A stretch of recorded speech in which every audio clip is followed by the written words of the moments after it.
Okay, I think I'm gonna do one more chapter of A Guardian Angel because, well, I want to. There's no other reason. I just want to. Bruh.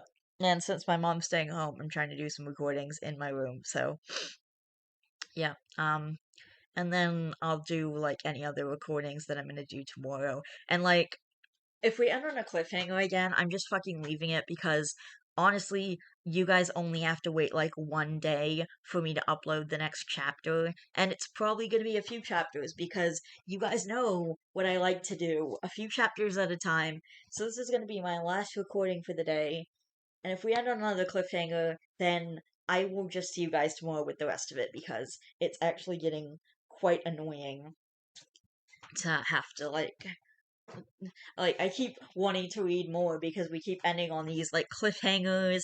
Like I keep ending, so I keep reading more, and then there's another cliffhanger, and I want to keep reading, and I just want to keep going. Like I'm so into this book. I'm really invested in this book and the characters. I mean, I was invested in them when they were in Adventure Time, which might be part of the reason why I'm so invested in them. But this is a really good book, and I'm really invested in it. And I didn't even start getting super invested in it till like chapter 20, and like and by super invested I mean I was kind of invested in it, like I was enjoying reading it and I was going to continue. Like I didn't love it or anything like that. I liked it. I enjoyed it. Like it was fun and I definitely wanted to keep reading it, but then I got so into it like it's I don't know. I hope I'm explaining this well enough. But anyway, my point is like Yeah. I'm just going to read the next chapter because otherwise I'm just going to sit here trying to explain myself and trying to find the words for what I'm trying to say. Anyway, we are just going to. Bruh. Oh my gosh. If I can stop burping, we will record the next chapter. I'm pretty sure my mom has the TV on, but it's literally so quiet that I can't even hear it, so it's perfect. Um, okay. Okay, you know what? It's time to read the next chapter. Chapter 23. Finally, we're on to chapter 23, not chapter 22 point something. Reoccurring circumstances. Journal entry number 3. Journal entry number 93. I'm beginning to think Fiona's just a magnet for trouble. Really, I honestly am. Like the girl's just a bad luck Sunday with unlucky sprinkles on top. But ever since we've met, I can't help but feel like the lucky one. More than a week ago, she, Jake, and Finn totally saved my buns from that bull surprise attack. I'm still more than grateful to Finn and Jake for helping Fiona. But then again, as previously stated, she is a magnet for trouble. I'm just glad I could do something about it this time. I mean, seriously, I think I might have anger issues, but what do you expect? There are always fights when a bunch of teenagers and alcohol are in the same place for excess amounts of time. Fiona's sleeping again. The poor girl's totally wasted. But after parties will do that to you, especially since she hadn't intended to drink to begin with. But I gotta wrap this up. I have important stuff to do. I need to call my mom to keep my end of the deal. Later, Marshall Lee. Fiona panted heavily as she ran, stumbling as the branch of a nearby tree snagged her dress, tearing it. Her head ached, and more than anything the dizziness was beyond overwhelming. She wanted Marshall. She needed to find Marshall. Ever since they got separated at that after party the night before, her night had gone from bad to worse, but Fiona didn't know what the worst part was, the fact that she lost Marshall or the fact that the way she was feeling was because of FP and she lost him too. You know what? It was a safe bet to just blame FP. He was the one who told her to drink the drinks from that particular table until she felt better. This was entirely his fault. In a way, this prom was just like hers and also completely opposite from it. The music was loud and everywhere there were dancing teens in beautiful clothing. The theme here was a winter wonderland, while hers was a beachy fun in the sun theme. She sat at the table drinking her water when Marshall's voice caught her attention. Hey, Fee, you want to hit that after party FP was talking about earlier? Marshall asked, kicking back at their table, his tie loose around his neck after their final set on stage. Much like Marceline had done, Marshall and his band had taken over the DJ stand, only relenting it back to the rightful owners when they were ready to leave the less than eventful party. I don't mind Marsh. The way he kept talking about it, it seemed like it'd be fun, the blonde said, drinking the bottle of water in front of her. Cool, I'm gonna hit the bathroom before we split. Fiona watched as Marshall walked off. Honestly, he didn't know how he'd managed to do it, but after almost an hour of begging FP, he managed to get Marshall to go to the party. FP managed to get Marshall to go to the party. Fiona was his last hope, and she seemed to look forward to the after party, much to his annoyance. The trip to the bathroom wasn't long, and pushing the door of the stall open, he paused for just a moment, hearing some guys talk about the very party he wanted to avoid, and planning on ignoring them, he walked to the sink, turning it on and washing his hands. Seeing him, the boys paused for a moment before going back to their conversation, which snagged Marshall's attention. Listen, all you have to do is spike the punch bowl. It's not tough. Besides, I have the stuff in my car. Liquor for the punch bowl, blankets, and a little something extra for a few drinks if you catch my drift. Marshall caught a glance and noticed the kid showing the other two boys a small baggie of something. One of my boys got it for me. He said that even just a bit can knock a grown man on his ass. Imagine what it'll do to some girls. Hearing this, Marshall took 2 long steps and snatched the bag from the kid's hand, giving him a deathly glare and shoving him to the ground. Sometimes being taller was a good thing. What the glob is wrong with you? He snapped. With them talking about liquoring up and possibly drugging girls, the only thing he could think about was Fiona, and if it happened to her, and that thought had him absolutely enraged. Alcohol was one thing, you knew it was there, you could taste it, but drugs were a completely different ballgame. Almost immediately, the other boy was on his feet, but being held back by his two friends. Dude, give it back. That was expensive. Yo, calm down. Do you know who he is? Yeah, man, that's Marshall Lee. Let's split. The other gasped as the two boys dragged the third from the room, leaving Marshall alone, holding the small baggie in utter disgust. Wash- Walking over to the toilet, he tossed the bag inside and flushed it, scowling at the door the 3 boys departed through. Walking back to the table, he sat back in his seat in a much darker mood. Marsh, is something wrong? Fiona asked, just loud enough for him to hear, and glancing over, Marshall noticed her worried glance. Everything's fine, Fee, just a headache. Fiona accepted that response and scooted her chair closer to him with a smile, as she leaned her head on his shoulder, earning his smile. They waited for a few moments before the rest of the band to make it to their table, and when the final member arrived after bringing everything to Ash's car, the brunette leaving the rest of the group who headed to the party, they all piled into FP's truck, the redhead driving, Fiona in the middle next to Marshall, and Moko in the back already cracking open a can of something Fiona couldn't read but could smell, and it smelled like beer. Before Fiona could say anything about it, they pulled down a long driveway surrounded by woods. Seeing this, Marshall sighed in annoyance. This place was way too big for him to keep his eye on everything Fiona might touch. What's wrong? Nothing, just going to Gummies for the party, apparently, Marshall said sourly. Is that a bad thing? Fiona asked, a bit concerned. Instead of Marshall, however, it was FP who answered. Nah, this is a great thing, girlie. Gummy Boy has the hugest place and a pool and a fire pit. It's the perfect place for a party. Not to mention it's in the middle of nowhere, so we can party our butts off without worrying about the police. Why would we have to worry about the police if it's just a party? Some people want to drink a bit, but as long as they sleep over, we don't have to worry about it, the redhead said, pulling into an open space and hopping out of the truck, Moko following after him. Marshall, however, stayed in the truck, holding Fiona back for a moment. Listen, sometimes these things can get a bit crazy, so try to stay by me, okay? He said softly as the blonde nodded, taking in his serious voice. Yeah, that's no problem, Marshall. Are you sure you want to be here? I wouldn't mind going to your place or something. Nah, it'll be fun. I just want you to be careful, you know? He said, not wanting to worry her.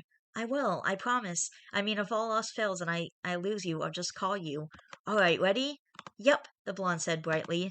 The music was loud and the large home was filled to the brim with people. So many people. Fiona held tight to Marshall's hand as they made their way through the crowds. They made it halfway through the house, heading towards the back when the sound of a familiar voice caught Fiona's attention. Fiona, is that... It is you! Turning at the sound of someone calling her name, Fiona spotted the familiar form of her friend Bubba, dubbed Gumball by Marshall. Bubba, hi, the blonde said happily as she was hugged. Bubba, hi, the blonde said happily as she was hugged. Turning, he looked, spotting Marshall next to her. Hello, Marshall, the pink-suited male said stiffly. Hello, Your Majesty, the black-haired teen said, bowing exaggeratedly and snatching a cookie from someone's plate on the table and shoving it into his mouth in one bite, making Gumball scrunch his nose in disgust before turning back to Fiona. I'm quite surprised to see you here, Fiona. I had imagined that after you moved, we'd be hard-pressed in seeing each other. So tell me, how have you... Ah! The nerve of people, honestly, the strawberry blonde mumbled as someone bumped into him. If you're interested in a more civilized talking space, please allow me to lead the way, he asked, motioning towards another room. Sure. You coming, Marsh? Torn between being stuck in a room with Gumball and leaving Fiona, Marshall will accept the lesser of two evils and followed after them, glowering as Gumball took her free hand, leading them away from the crowded area. Though during transit, through a particularly thick crowd, Marshall lost his grip on the blonde's hand. After pushing his way through the group of people, he scowled, knowing he'd lost them.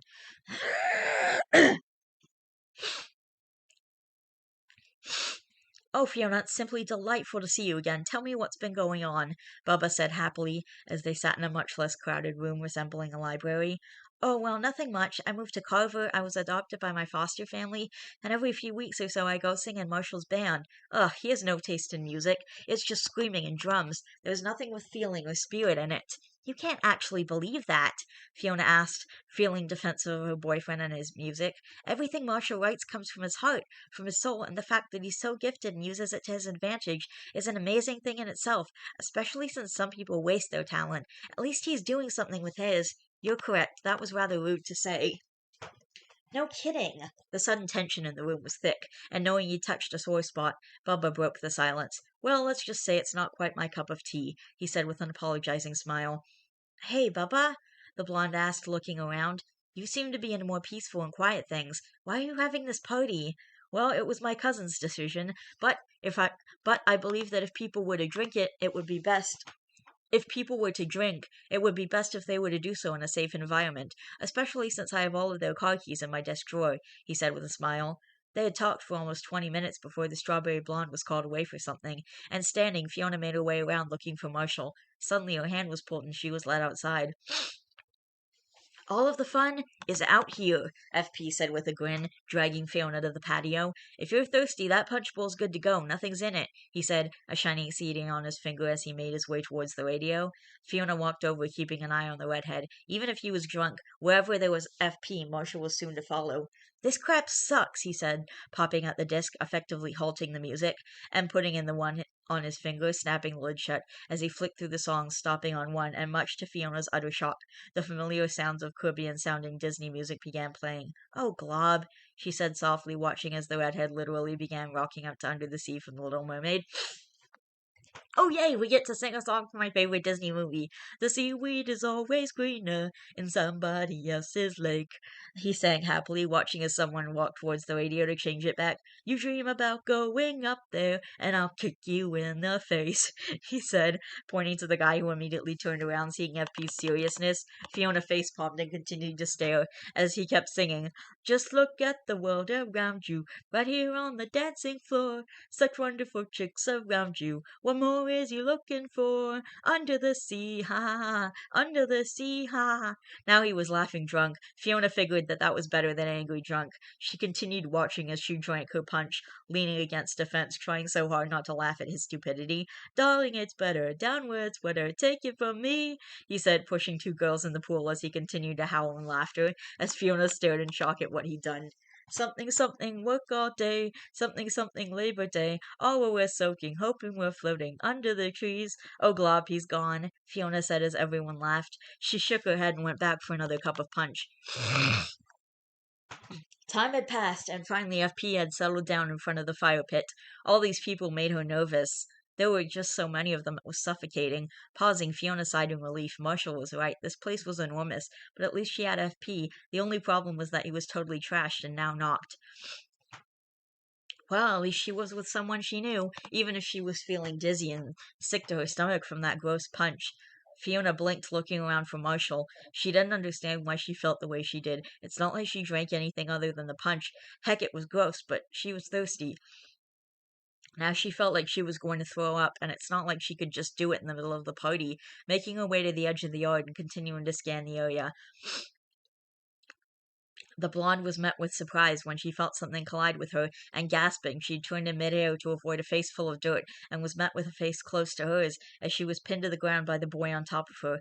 "I'm like so sorry," he said, trailing off and staring at Fiona's face and pausing. The blonde flinched when his hand came up, pushing her bangs from her face. "Whoa, you're pretty, like, really, really pretty. Will you please stop touching me and get off?" Hearing this, the teen blinked and grinned in a way that made Fiona nervous. Swallowing hard, she quickly pushed him off, and scrambling to her feet, the blonde raced through the forest, her heart pounding. That look creeped her out, and she needed distance from this guy. She felt as a nearby tree snagged her dress, tearing it, but didn't care. The sound of the party was slowly disappearing the farther she ran, and panting, she stumbled, hitting the ground hard once again, groaning as she rubbed her head. None of that helped her headache at all. Pushing herself up, Fiona suddenly heard the sound of shifting brush and snapping branches caught her attention. Shifting closer to the tree, she waited with bated breath and felt a cold wave of nervousness on top of her nausea. Hey, cute thing, where'd you go? Uh-oh. He'd seen the commotion from across the yard and watched as Fiona raced into the forest looking sick to her stomach. Marshall hurried over and spotting another boy, this one very familiar, following after her. Seeing this, Marshall pursued. After all, he'd been trying to find the blonde in the massive mansion for at least 40 minutes now. Hurrying through the forest, he took notice of the sparkling blue scrap of lace snagged on the branch. Looking around, he suddenly realized that he'd lost her again and did not like that at all. Fiona! Almost immediately, he heard her voice. Marshall! Eek! Don't touch me! Hearing the panic in her voice truly worried him. Marshall had seen her fight. Heck, she'd whooped Ashley and that girl fought men for fun on occasion, so he knew Fiona was tough, but that panic he just couldn't push aside. It unnerved him, and he quickly raced towards the sound of her voice. Seeing him standing there, oblivious to her hiding in the brush, Fiona knew it was best to keep quiet, but the sound of Marshall's voice calling for her after such an exhausting and now scary night made all logic escape her, and before she realized that she'd responded to his call, the face of the boy from earlier was in front of hers, and he grabbed her arm, pulling her from her hiding spot, making her shriek in shock. Fiona just felt so lightheaded and dizzy and freaked out.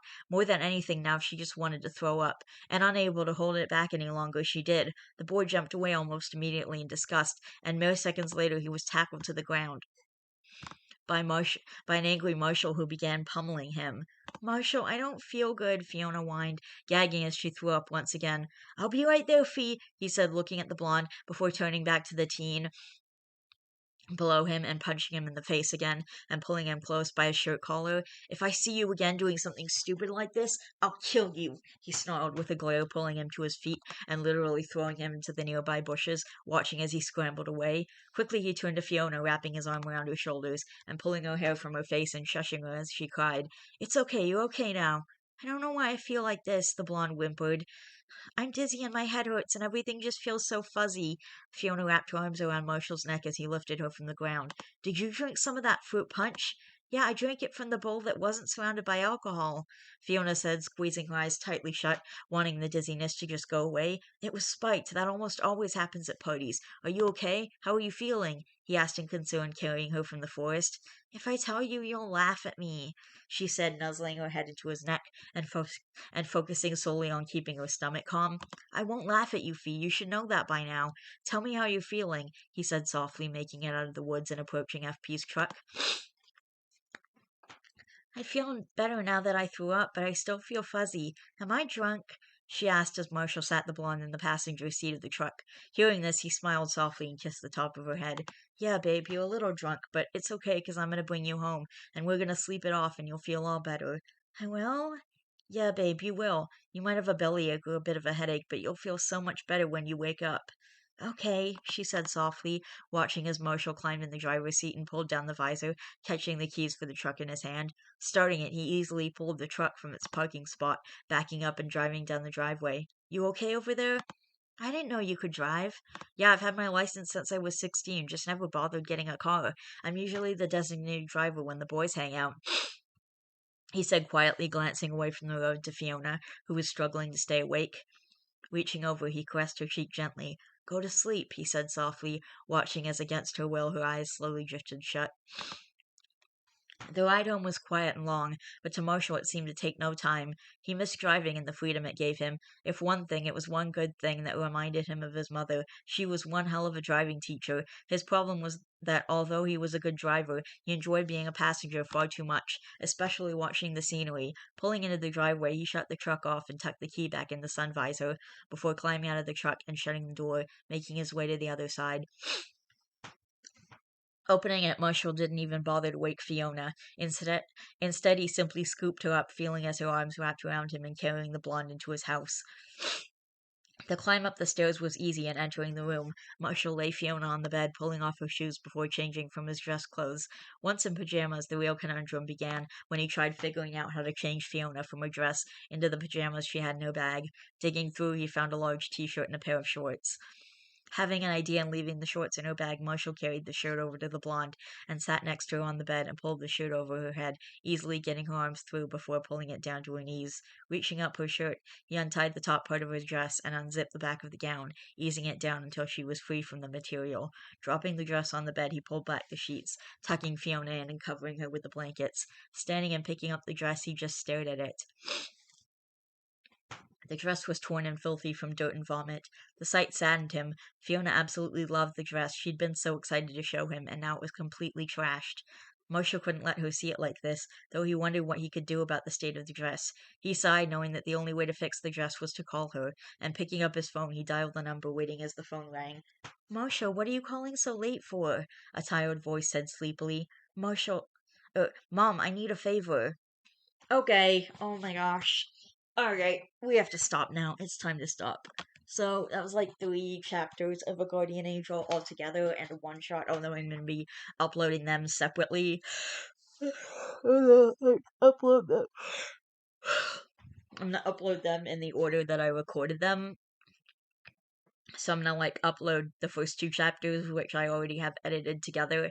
Then I'm gonna upload the one shot. Then I'm gonna upload this single chapter, and then and next, I mean tomorrow I will upload more multiple chapters, and like it was a little bit of a cliffhanger, but it wasn't as insane of a cliffhanger as some of those other times. So I'm gonna go anyway. I love each and every one of you guys. Please don't forget to always be yourself. You are valid, and I will see you all in the next video. Bye!